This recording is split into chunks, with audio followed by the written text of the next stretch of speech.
Welcome back to Amplify Sprint Review. This is week 32 of 2021, and I'd like to show you what we've been able to accomplish during this sprint. We'll get started with the supplier aggregator application. So what does the supplier aggregator present itself?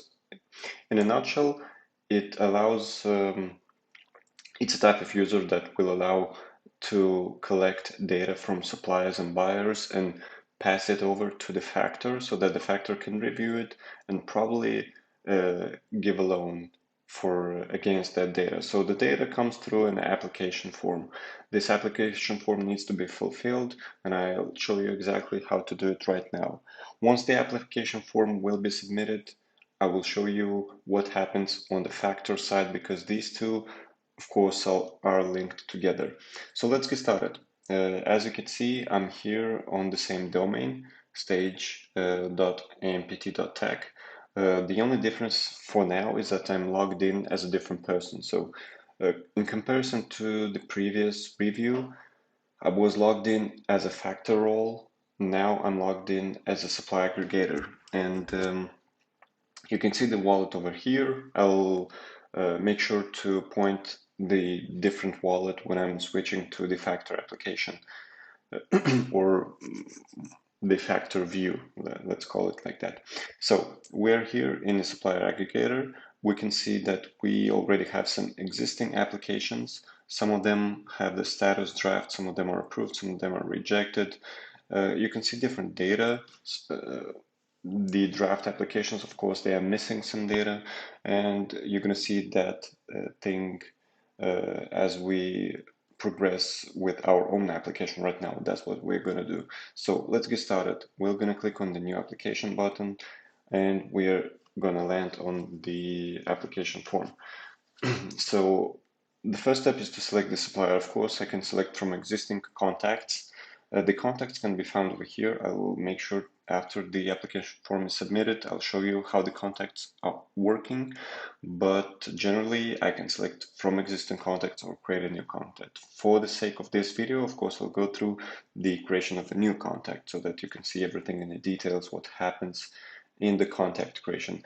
What you're going to see here, it's the same thing that happens when we're trying to create a contact directly. So we first need a company name. I've already submitted some data previously, so I've called it Acme Limited, but we're gonna go with ABCD Limited for now. So now we need the registration number. We can alter the previous number that I inserted. So this is gonna be HS, for example, 32044350. 001. So this is going to be a registration number, just some random number. We also need to put the email of the company and the phone number.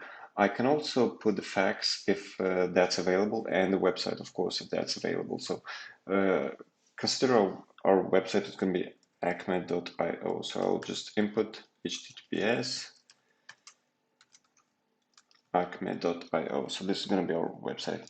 The country of registration, I'll leave it as United Kingdom, London, and all this address, but this data, of course, is mandatory. We need it for the company information. Then we move forward to the bank account. The bank account, I'll just go ahead and copy random IBAN number from the internet and push it over here. It's going to be like a Barclays bank from United Kingdom, and I'll just input the already existing in my memory data. As you can see, the address, the postal code, and so on. Now we can go with the name and the first name and the last name. As you can see, the field is required. We're going to put it as Konstantin, and the last name will just going to be Lee. Just keep it short, and the role will be the CEO of the company. Acme.io.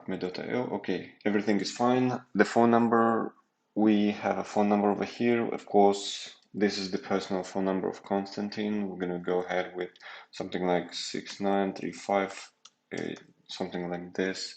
Just again, just a random number just to showcase you. Now, the next step is the supplier KYC. So basically, we need to upload all this data that will be relevant to the supply we previously created. And again, just to make it short, in this video, I'll just use the same screenshot that I have on my computer with the Amplify V1 application. So I'm just going to upload the same image for all these fields. You can see on your screen that the images are being uploaded in live right now. Of course, all of them are mandatory at this point, unless we decide to change something else later on. If we somehow decide to, as a supply aggregator, we decide to drop this form and not continue, we will be able to continue back from this same point because all the data is being saved at the current state. I only have a couple of files to upload and I'm good to go. The last two files. Okay, we're good. Let's continue to the next step. Next step will be to select our collateral. Collateral asset, again, it will be just a screenshot randomly from the internet. From my computer. We'll use it as a collateral right now. And let's put 9,000 as the asset value and just a date, I don't know, like in the future, like something like that will work. The risk score, let's choose the best risk score for now. And now the application, of course, asks us to input the loan value for our application. This is just like a short calculator. It shows us how much we can put as a loan for value, what will be our interest rate based on our risk score. And of course, these values, they change based on our previously entered data as stated over here. So since we can input 9,000, we'll just go with 9,000 for now and click continue. We, of course, will need to adjust. And the last step of this application is to select the buyer. I can go ahead and once again, create a new contact and it will be added to my contacts list, or I can go ahead and select one of the existing buyers that are already in my contact list. So I can go ahead and select probably Big Fish Ltd, and that will be fine for now. Click continue. And this is our overview of our application. We can have the final look over our application, the loan value, the asset value, the risk score, who is the supplier, what are their files. We can even click on these files, open up, and as you can see, it's the one that I was uploading, and I can check on that. And I can do the same thing for the buyer, of course. And if I think that this application is okay, I just click submit application and the application will be submitted. Once you get back to this page, make sure to check at the bottom of your page because this is where your application will appear. So as you can see, this is my application, this is the ID, the loan amount, who is the supplier and who is the buyer, and of course the status. The status at the moment is pending. Let's click on the ID and see how the application looks like. So this is it. The same data pretty much that we've seen in the previous screens, except the fact that we have here the status, which says it's pending review. Now, I'd like to move on to the factor interface so that you could see that this application appeared over there in the factor interface. So remember these first three numbers, 610, we're going to check for them in the factor interface. So we're here, factor interface. I believe every application ID right now will have the 610, so probably will be the good idea to check the loan value. So I didn't refresh the interface yet. As you can see, there are 4 applications only in my factor interface, and these are their loan values. And if I go ahead and go and do refresh, I can see that one application appeared, and this is the one that we just created. We can go ahead, open it up, again, check the data. open up the files that we're interested, do the necessary KYC review and everything else. And once we think that the application is appropriate, we can go ahead and approve it, or if it's not appropriate, we'll go ahead and reject the application. So in this case, I think it's appropriate. We'll go ahead and click approve. Then we move back to the applications page and we can see the status over here is updated to approved.